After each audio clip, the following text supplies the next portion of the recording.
Assalamualaikum warahmatullahi wabarakatuh.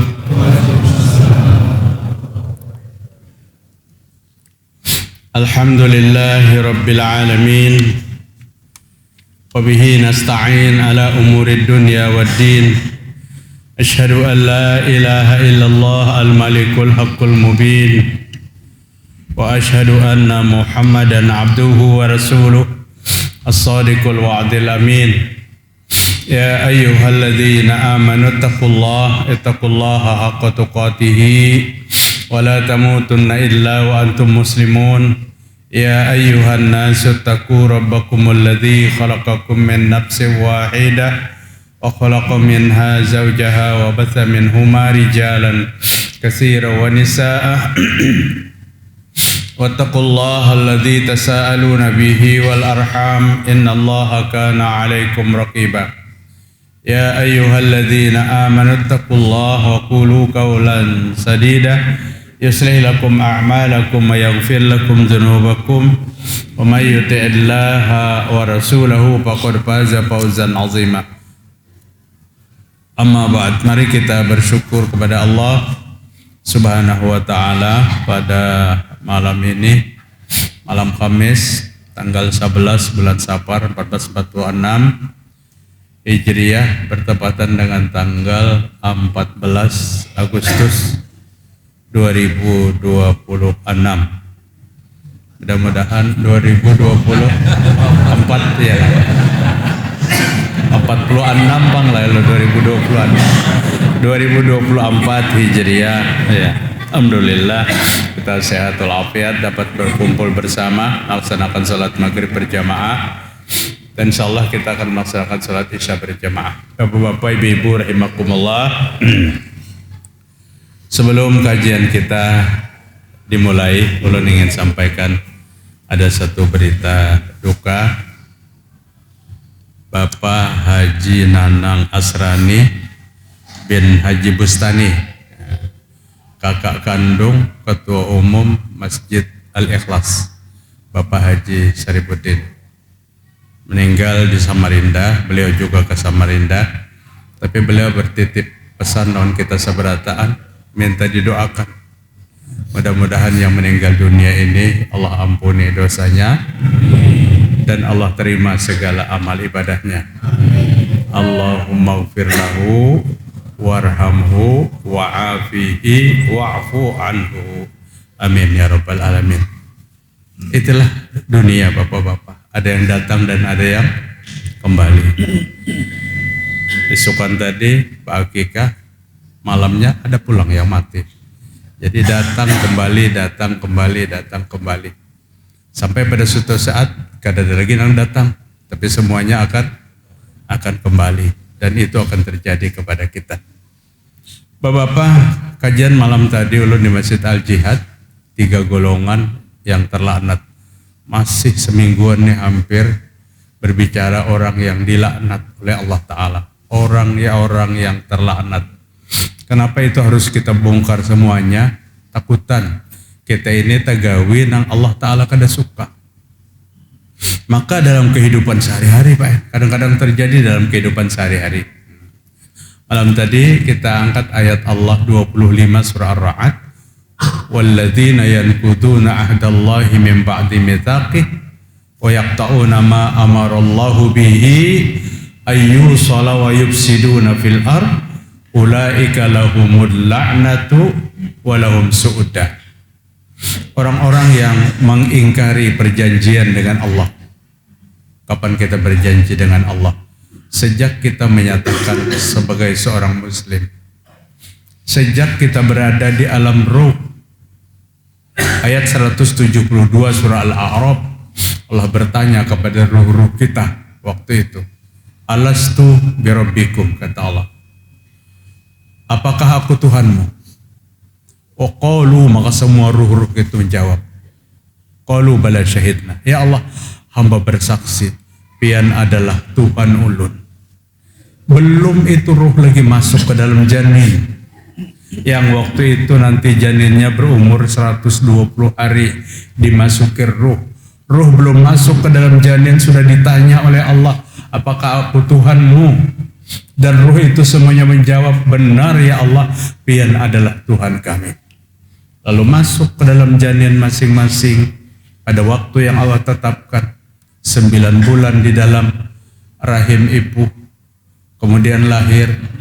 Setelah lahir ini baru terlihat siapa pengkhianat-pengkhianat terhadap Allah Ta'ala. Ada yang lahir sebagai Yahudi, mengkhianati perjanjiannya waktu di alam roh itu.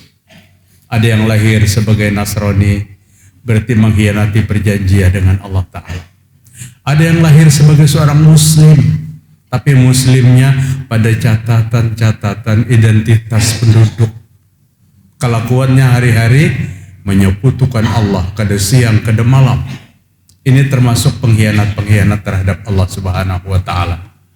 Orang yang mengkhianati perjanjian dengan Allah adalah orang yang dilaknat oleh Allah Ta'ala. Kita tidak bahas itu karena malam tadi sudah kita bahas. Yang kedua, wa yaqta'una ma amarallahu bi ayyusala.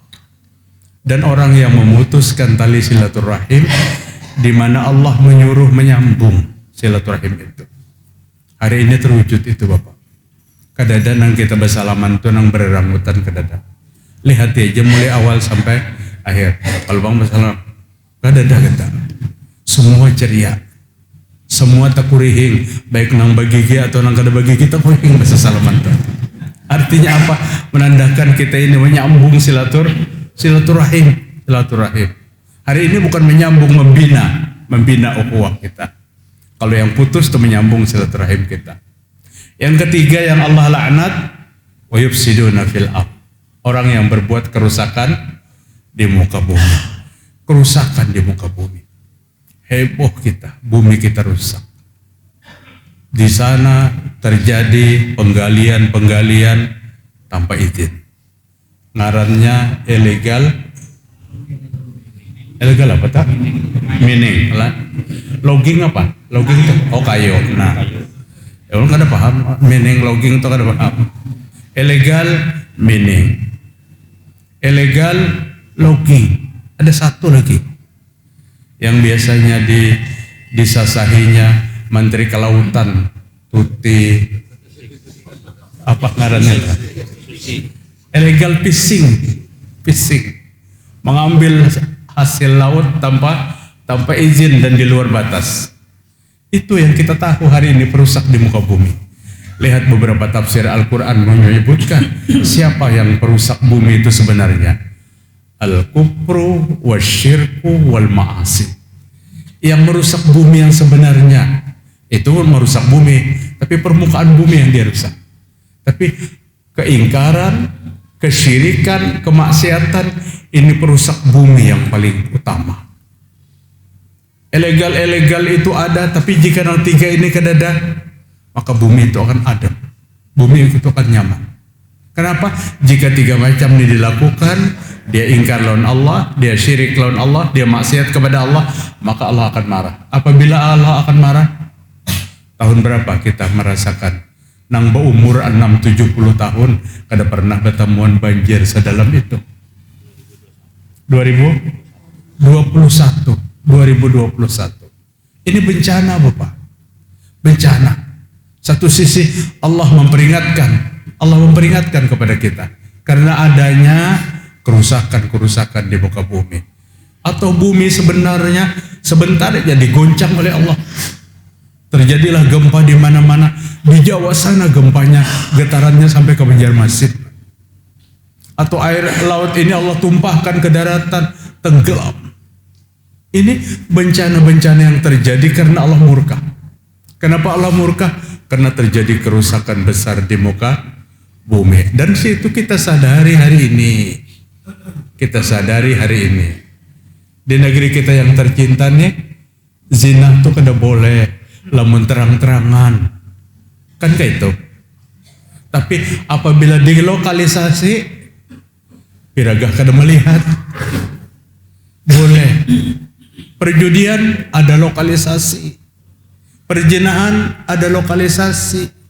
Bahkan wanita-wanita yang menjajakan diri kepada laki-laki hidung belang, tuh bahari tuh ngarannya aib benar. Jangan pian sambat, aib benar. Amun wah ini bagus benar ngarannya. PSK, pekerja, seks komersial. Itu hari ini. Siapa yang buruk ini dipoles-poles menjadi baik? Itu setan. Setan yang mencarikan jalan celah-celah supaya yang buruk ini jangan tampil keburukannya, seolah tampil yang terbaik. Nangaran zina tuh Al-Quran mulai bahari sampai kau ini bahasanya zina. La taqrabuz zina. Allah akan melarang zinahnya, tapi memaraki perzinahan tuh jangan. Jangan dekat-dekati perzinahan. Apabila kalian berduaan laki-laki perempuan, ada satu lagi yang menemani kalian. Siapa yang satu itu? Setan, kata Nabi Muhammad SAW. Semua itu mengantisipasi agar jangan terjadi kerusakan di muka bumi ini. Agar jangan terjadi kerusakan di muka bumi. 3 macam ini ada. Ulaika lahumul la'natu, kata Allah Ta'ala dalam Ar-Ra'd 25. Mereka itu yang dikutuk oleh Allah. Mereka itu yang dilaknat oleh Allah. Walahum su'uddar. Mereka akan dikembalikan pada tempat yang terburuk. Apa tempat yang terburuk itu? Nerakanya Allah Subhanahu wa ta'ala. Yaitu sudah, itu ulangan sedikit malam tadi. Malam ini kita akan berbicara lagi tentang orang-orang yang terlaknat menurut penjelasan hadis-hadis Rasul yang sahih, hadis-hadis Nabi yang sahih. Siapa mereka? Hadis ini dari Abdullah bin Amr. Nabi Muhammad SAW bersabda, la'anallahu ar-rashi wal murtashi. Allah Ta'ala melaknat orang yang menyogok dan orang yang menerima sogok. Nang menyogok terlaknat, nang menerima sogok terlaknat. Tapi biasanya sogoknya ada orang ketiga yang menyerahkan sogoknya. Nang menyogok santai-santai aja di sana. Tapi ada yang menyerahkan sogoknya. Ini masuk dalam ruang lingkup laknat Allah Ta'ala. Dalam ruang lingkup Allah Ta'ala. Oh, kami menerima sogoknya aja, kami kadang memilih juga. Ya sama aja. Menerima, memilih, kadang memilih. Itu sogok. Itu sogok.